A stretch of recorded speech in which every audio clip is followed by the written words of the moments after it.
9월 8일 새벽 말씀 묵상 시작하겠습니다. 하나님 아버지, 오늘도 저희들에게 새날을 열어주시니 주님께 감사와 찬양을 올려드립니다. 주님을 따르고자 하는 마음으로 주의 말씀을 듣게 하시고 주의 말씀을 마음에 품고 주님과 동행하며 살아가는 하루가 될 수 있도록 인도하여 주옵소서. 예수님 이름으로 기도합니다. 아멘.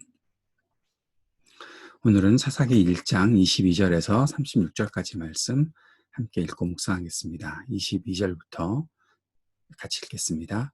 요셉의 집안 역시 베델을 치러 올라갔다. 주님께서 그들과 함께 계셨다. 요셉 가문이 베델을 정찰하였는데 그 성읍 이름이 전에는 루스였다. 정찰병들이 그 성읍에서 나오는 한 사람을 붙들고 말하였다. 성읍으로 들어가는 길이 어디인지 알려주십시오. 은혜는 잊지 않겠습니다. 그 사람이 정찰병들에게 성읍으로 들어가는 길을 일러주니 그들은 그리로 가서 그 성읍을 칼로 무찔렀다. 그러나 그 남자와 그의 가족은 모두 살려보냈다.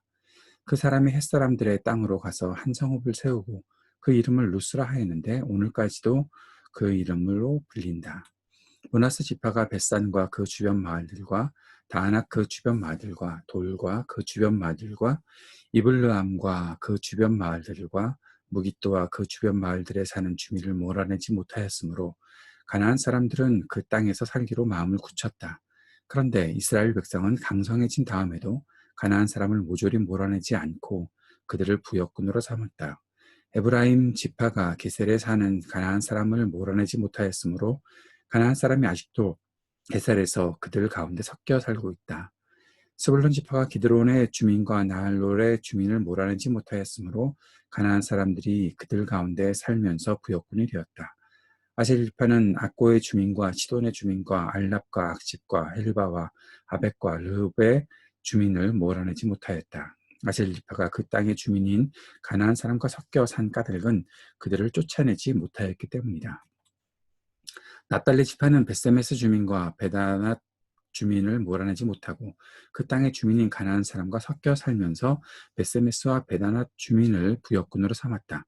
아모리 사람은 단 지파 자손을 힘으로 산간 지방에 몰아넣어 낮은 지대로 내려오지 못하게 하였다. 그리고 아모리 사람은 헤레스 산과 아엘론과 사알빔에 살기로 마음을 굳혔으나 요셉 가문이 강성하여지니 그들은 요셉 가문의 부역군이 되었다.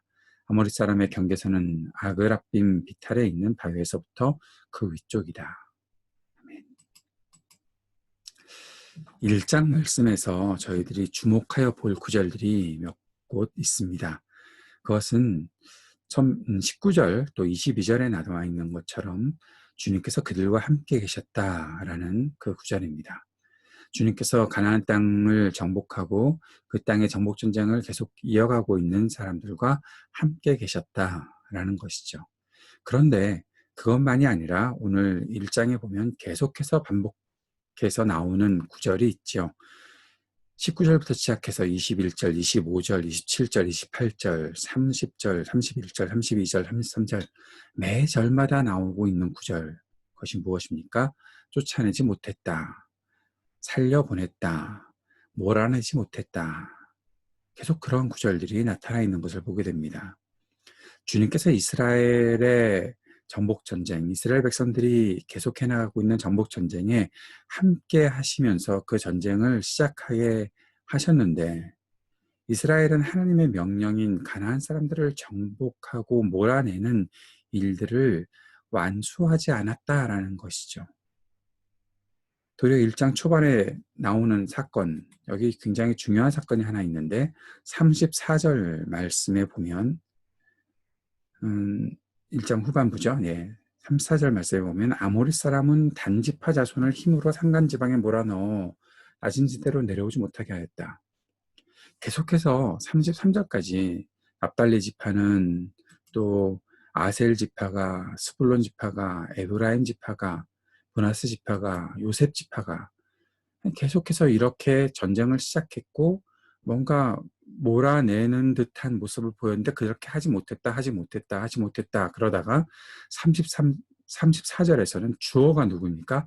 아모리 사람은 단지파가 주어가 돼야 되는데 아모리 사람은 단지파 자손을 힘으로 산간지방에 몰아넣어 지금 전복 전쟁을 일으키고 쫓아내고 공격하고 해야 되는 사람들이 단지파인데 가나안에 살고 있었던 아모리 사람들이 단지파들을 아예 산간지방에 몰아넣어서 낮은 지대로 내려오지 못하게 했다라는 겁니다. 그리고 나중에 아모리 사람들은 요셉 가문이 강성해지니까 거기에 부역군이 되었다라는 것이죠. 왜 그들은 가나안 사람들은 이스라엘의 부역군으로 살게 되고 또 함께 살게 되었을까요? 지금 분명히 강한 자들은 누구입니까? 이스라엘 백성들입니다. 지파들입니다. 하나님께서 그들과 함께 하시고 그 전쟁을 지키시고 인도하시기 때문에 분명히 강한 모습으로 계속해서 강한 세력으로 가나안 사람들을 몰아낼 수 있었습니다. 쫓아낼 수 있었습니다. 그런데 그렇게 하지 못했다. 왜 못했을까요? 힘이 없어서가 아니라 하기 싫어서 안 했겠죠. 완수하지 못한 겁니다. 이 정도면 되지 않았나? 우리가 이겼는데 이겼죠. 그들은 부역군으로 돌아와서 살게 되었고 이스라엘 백성들이 뭔가 지배자의 위치에 있으니까 괜찮은 것이죠. 그러니까 여기까지만 하자. 우리가 이겼는데 뭐 라고 생각했던 것입니다. 그런데 결과는 어떻게 됩니까? 1장 초반부에 나왔던 사건이 무엇이었죠? 아도니 베색을 처단하는 장면에 있었던 것처럼 가나안 사람들의 풍습을 따르게 되는 것입니다. 그 지역에 살고 있었던 사람들을 따르게 되는 것입니다. 단순히 풍습만 따른 것이 아니죠. 후에 이스라엘은 하나님을 배반합니다. 이제 2장에 가면 그러한 장면들이 나타나 있습니다. 하나님을 배반하고 악한 행실을 하는 것으로 더욱 구체화되어 나타나고 있는 것입니다. 가나안 땅에서 승리를 하며 하나님의 명령을 성취할 것으로 기대했던 이스라엘의 전복전쟁의 기록은 1장 마지막에 있는 이 단지파의 비참한 치욕적인 패배로 마무리되고 있는 것을 보게 됩니다. 하나님께서 함께 하시는 전쟁 시작했다면 끝까지 마무리했어야 되는데 그렇게 하지 못한 것이죠. 이것은 무엇입니까? 순종하지 않았다는 것입니다. 하나님께서 가장 중요하게 생각하시는 순종이 나타나 있지 않은 것입니다. 순종하지 못한 이유? 힘이 없어서? 조건이 안 되어서? 상황이 안 되어서? 아니죠. 가장 중요한 이스라엘의 백성의 조건은 무엇입니까? 하나님이 함께 하시는 것이다. 그런데 하나님이 함께 하시는데 자기들이 하기 싫어서 안 하는 것이죠. 자기들의 편안한 방식으로 전쟁을 멈춘 것입니다. 가나안 사람들은 이스라엘 사람들과 섞여서 살게 되었습니다. 부역군이 되었다라고 했지만 결국 영향력은 어디로 흘러갑니까? 가나안 사람에게서 이스라엘 백성으로 가게 되는 것입니다. 갈렙과 온니엘의 정복전쟁의 승리가 희망을 주는 듯하기 시작했던 1장의 말씀이 결국 철저하게 하나님께 순종하는 사람들의 부재, 미완성처럼 보이지만 결과적으로 불순종으로 결론을 내리는 안타까운 모습으로 마무리되고 있는 것입니다. 오늘 본문 말씀이 우리들에게 주는 교훈은 무엇입니까? 우리들의 생활에서 어떤 것들이 하나님의 말씀에 대한 우리의 순종의 걸림돌이 되는지 성찰할 수 있게 하는 본문이 아닐까 싶습니다. 하나님이 말씀하신 것이 있다면 끝까지 순종해내는 우리가 되었으면 좋겠습니다. 주일날 말씀으로 나누었던 것처럼 요한계시록의 서머나교회에 주신 말씀, 죽도록 충성하라, 끝까지 해내라, 그 말씀을 우리가 다시 한번 상기할 수 있었으면 좋겠습니다. 오늘도 이 아침 함께 기도합시다.